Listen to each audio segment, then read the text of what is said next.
So I've been kind of casually doing trophy hunting for a little while now, and I figured it was kind of worth making a short video going through a lot of these quicker platinums.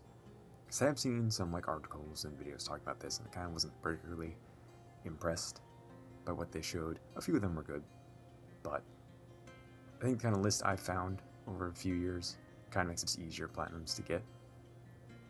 I am going to note that I'm going to excuse the ones that are just very silly games that are just clearly meant to get you a platinum in like 10 minutes, if that. Those are kind of easy ones. I think people know about them and kind of avoid them because they aren't really that satisfying to get. So the first is basically just the Telltale games. I figured I'd just throw them quick in a bundle because they're pretty similar. Just beat the game and you get the platinum. Just a list of the ones that I know about. There's other ones, but I double check because not all of them have platinums. And also a bunch of them have Vita and PS3 versions too, especially the older ones. So if you have those, you can check those out. But they're pretty common in lists like this, so I figured I might as well just throw them all together and just get them out of the way before getting to some of the more interesting ones that you might not have heard about. The first is Jazz Punk, kind of an early indie game, I guess. Published by Adult Swim, actually. I didn't realize that. But it's basically an adventure game in these smaller hub worlds, and there's a decent amount of sort of side objectives and secrets. That's what a lot of the trophies are really about. But basically, I went through this game, beat it, and I kind of went back with a guide just to find the stuff I missed. I think it took me just over 3 hours. If you do go through it with a guide, you can definitely get it done even faster than that. But easy, total 25 trophy platinum. So this one is a little bit more well known. I think it was given away for PS Plus at one point, so you might actually just have it. That's kind of similar adventure game, but most of these are related to multiple endings, so I definitely recommend a guide. At least after the run that you do first. I think this took a little over 4 hours because there was a decent amount of endings. They aren't super easy to find on your own. I guess it's been a while, so my memory's a little fuzzy, but I think there's some where it was kind of obvious choices, but the ones you kind of explore a little area you're in and do something specific, so it's very easy to miss. But yeah, I think basically all the trophies are just go through the multiple endings and do kind of different things and get smaller trophies, and then the big endings are different and get bigger trophies for that until you get the platinum. But you're probably going to need a guide just to get everything in a reasonable time frame. I think it took me a little over 4 hours, but I do not remember how quickly I just went to a guide, so probably could do it faster. Also, granted, I had PS4 and PS5's sort of time tracking. It's a little bit funky, so some of these times might be a little bit off, but this one does sort of push that rule I had about sort of cheating platinums. This is a very quick game. I think it took me 40 minutes.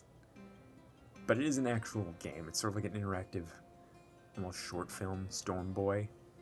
There are some mini games, and again, it's basically an interactive story thing. But they aren't just, just mash the same button and get them all or whatever. I think most of them are related to the minigames. So I think I did use a guide to sort of get some of the more interesting ones. Donut County is just kind of a simple puzzle game. I think, again, kind of like Jazz Punk, I basically went through it once, and then I think I went back to a few levels with a guide over stuff that I missed. But still took me under 3 hours, so pretty easy but enjoyable puzzle game you can just get a platinum for real quick. Unpacked, again, kind of another puzzle thing about just unpacking a bunch of stuff and putting it in places. Most of the achievements are either just beating levels or some specific kind of Easter eggy things. You can go back in the levels and just do that quick. I think that's what I did with a guide. I think it took me a little under 4 hours. But the thing about this is there's a PS4 and a PS5 version. So you can just go through both of them pretty quickly. They're also both on PlayStation Plus Extra. That's what I did because I realized you can do the whole upgrade thing if you have the normal PlayStation Plus. So I got 2 months of it for $8 or something. So I did get both of them. And a few other ones I think I'll mention too, and some other games. So I do recommend that. Maybe if you don't have PlayStation 1 Plus, or I think you just get it like a month or something. It's probably still worth it. It's an option to kind of grab these and some other ones. Maybe some other stuff that I just didn't notice. Or if you're watching this far in the future, some different stuff is on there too. So it's definitely something to worth checking out if they're just kind of quick, platinum, smaller indie games on there. Another one right now, Minute. It's also on there. Got it through that. It's a little bit longer. I think it was like 425-ish minutes. This one's a little bit weird. It's kind of a complicated adventure game. It has a loop of, like, you can play for like a minute, then you die. So you kind of have to rush stuff. I got stuck. Basically just went to a guide. Just kind of finished it, then did like the second run to get extra stuff. While I had to have multiple runs. Or just doing stuff in this, like, 20 loops or something. So you're probably gonna have to do that, I think, basically regardless, just to figure it out. But yeah, it took me like 4 hours. Again, if you use just a guide straight from the beginning, you could probably do it a lot faster than that. And again, on PlayStation Plus Extra, you can just grab it with Unbacked and probably some other stuff on there. Geometric Sniper. It's another kind of puzzle game that you can definitely get through it faster than I did with a guide. I think I did use a guide. I think I got stuck, then used a guide, then just like stayed using a guide to do some other stuff. To get it in like 4 hours. This one only costs like $3, but it is not one of those games that are kind of also around $3, where you can just get it easy. You know, it is an actual game. Just kind of like you're playing as a sniper and trying to find stuff. But yeah, again, it only took like 4 hours, and not 100% using a guide. Next, Grim Fandango. Kind of a longer adventure game. It took me like 9 hours. I played it normally, but then kind of again like the sniper game, got stuck, went to a guide, kind of followed that, and kind of like Jazzpunk says, it's like secret side stuff, so I think I went back, started a new game, and just did some stuff I missed. And again, it took 9 hours, so if you just do like a normal playthrough, then the second one that has, with a guide, finding all the other extra stuff, probably take you a little bit longer, but if you do use a guide, you can probably get it done quicker. Depends on what you want to do with it. I'm kind of jumbling these together. Humanity, Lara Croft Go. It's also Hitman Go. That might be similar to this, but I don't know. I haven't played it. It's kind of a similar situation. These aren't that short. I think Lara Croft Go took me 8 hours, and Humanity took me, I think, just under 16. But I did not use a guide until kind of the end-ish. I did use it if I just got stuck on the level. I was just playing it for like half an hour and couldn't figure it out. But that's mainly Humanity. I don't really remember Lara Croft Go. It's kind of a while ago. But I used it to find collectibles or some like super kind of rare, difficult achievements. But again, if you do just walk in there and just use a guide because you don't really care about puzzle games or just want to do the work to get the platinum, you could probably get it done a lot faster than what I did. There's also What Remains of Edith Finch. I've not played this, but looking at it, it does look like this is kind of similar to Stormboy, I think. Kind of walking simulator with some minigames. Maybe need a guide for it. It's only 2 hours. I think it might definitely be like a guide type of situation to get it done in that amount of time, though. Again, kind of very much like Stormboy, except maybe a little bit longer.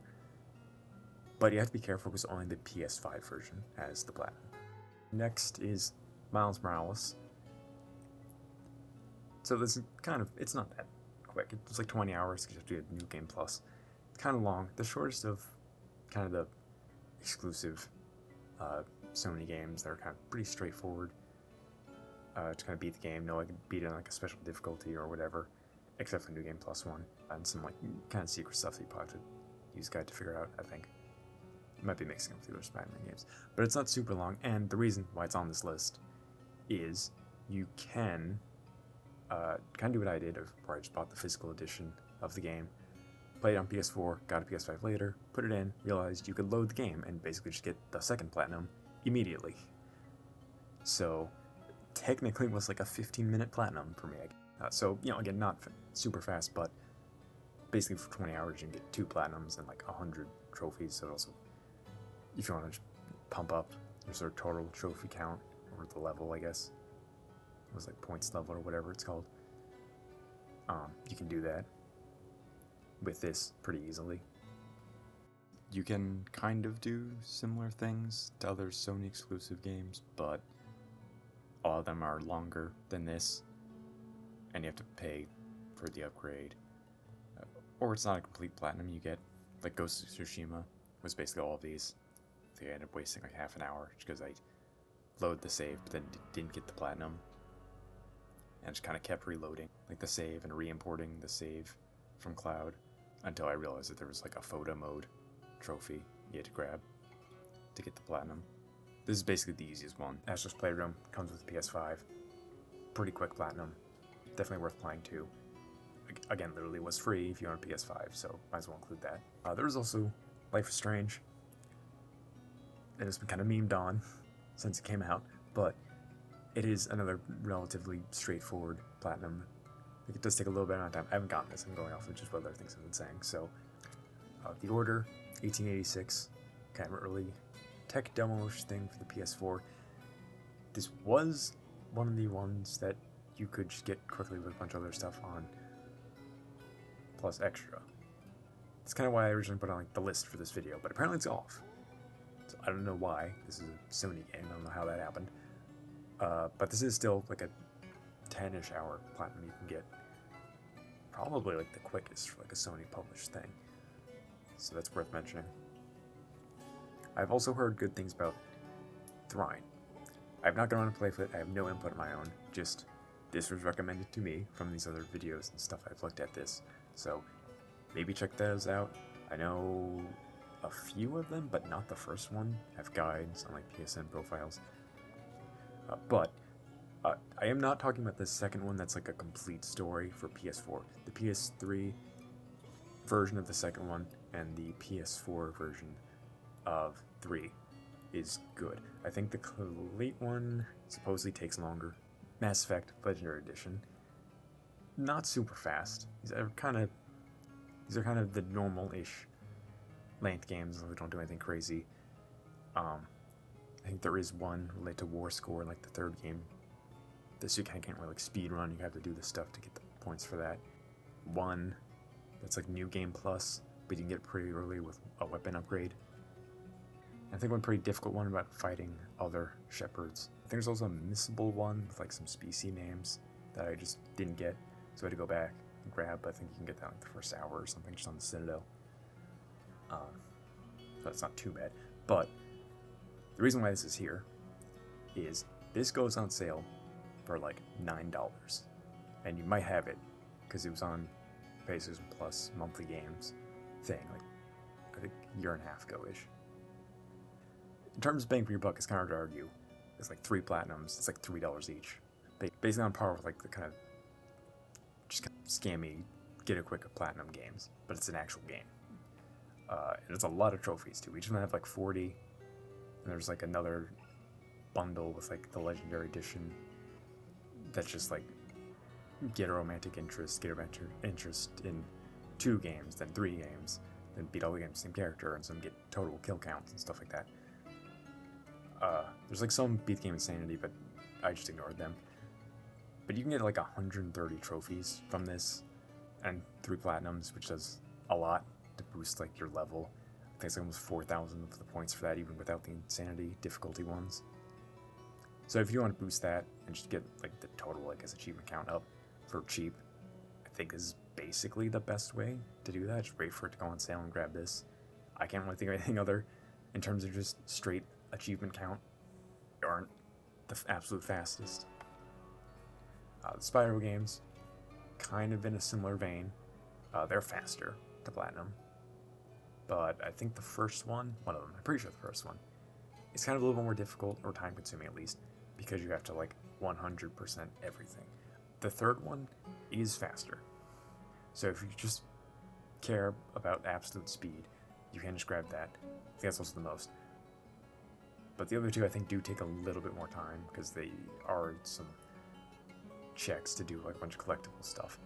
I think you kind of do need a guide because some of it is sort of secret hidden things. But those are pretty good. Again, kind of a cheaper bundle. To end it, these are kind of just don't count for this list at all. They're not platinums. But on the PS3 versions of Kingdom Hearts, there is 358 by 2 days and Recoded. Those are basically just like cutscenes. You basically just have like recreations of all the cutscenes from those included in these PS3 games. But there are trophies. So if you own them and you don't know, you can literally just pull the disc in, leave it running, do something else, come back in an hour, and you've just gotten like 6 trophies, swap it in, then you get like another 5 trophies. So if you have these, you can just grab like 11 trophies if you, again, care about things like, you know, the trophy level or just like total trophy counts. Or use like trophy trackers and just want like the completion percentage just to go up a little bit, because you have technically like 5 and 6 trophy completed games. But those are the ones, are definitely ones I recommend, and you can easily grab just a ton of platinums relatively quickly just by burning through these. So look into them, maybe put on wish lists, because some of them are relatively quick, maybe not worth the full price if you're just rushing through it for the platinum. But you can grab a lot in a relatively short amount of time with this list I've put together.